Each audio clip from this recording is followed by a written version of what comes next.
first female board chair of Fonseca, Jeri Turley. Thank you for joining us. Tell us what you do for a living. So I am a principal and partner at the Wing-Kill Group, and I work with individuals and families and businesses in the high net worth space. And how long have you done that? I just celebrated 29 years in the profession March 15th. 29 years. Why? Why do you do what you do? Why do I do what I do? You know, Maggie, it's interesting. There are many people in the profession that sort of know my background, and at the end of the day, there has always been a passion for me around helping people, right? At the end of the day, that's it. However, when I started looking where my business degree sat and where my background was, ultimately I decided I wanted to help people earn some financial security. I personally took this first job, just answered an ad in the paper. Maggie, you know this. I answered an ad in the newspaper, didn't know if I would stay in it. And when I saw the work that we were doing and the impact that we were having on the families and the communities we're in, that's what's kept me in the game.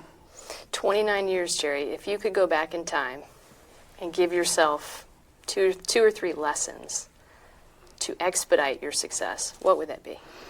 So 2 or 3 lessons, I would say first, be patient. My mantra recently has been determined patience. I usually do 1 word a year. I couldn't come up with 1 word, so I decided I would determine patience. I would say also educate yourself. Spend time with leaders and organizations. Spend time with the companies that are supporting you. But the education and the technical side of this business, I think, are incredibly important. And the third thing I would say is make sure you're having some fun. Jeri, you've been an integral part of Fonseca. Why? What got you in the game?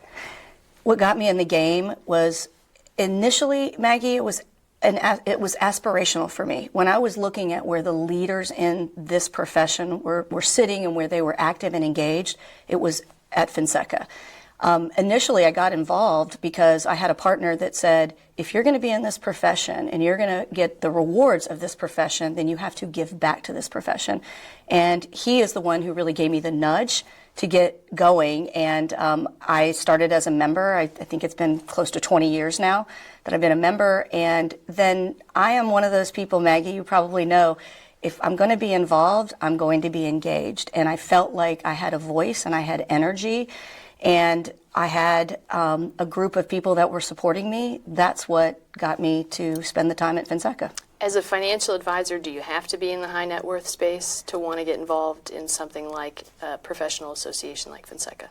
I would say absolutely not. In fact, I have a sibling who does not do this work full time. She is part of a distribution group, but she's able to do this as a part-time activity where she has her own profession. So I would say absolutely not. You can get into this profession a lot of different ways.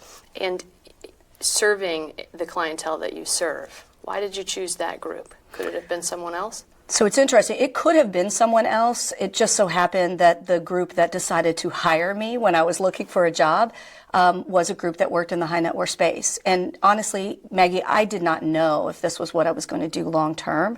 But what I learned was I had a lot of opportunity, a lot of flexibility.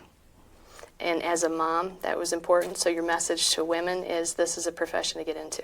It is absolutely a profession to get into. The way I look at this profession is you can own your success. Look, there are failures in everything we do, but I don't have the mindset that a failure is a failure. A failure is a lesson learned, and you take that lesson learned and you move on.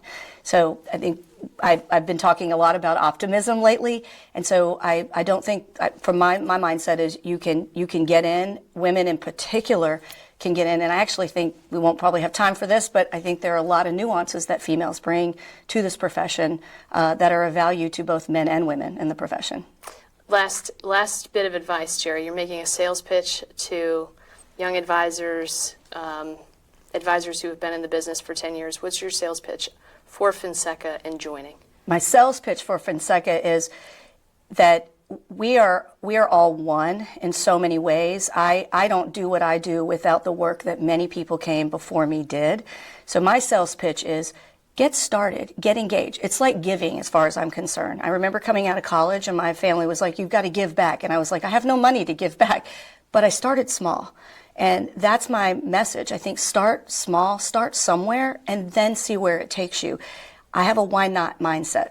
Why not me? Why not get involved? Why not get engaged? You might be surprised at the success that sits on the other side.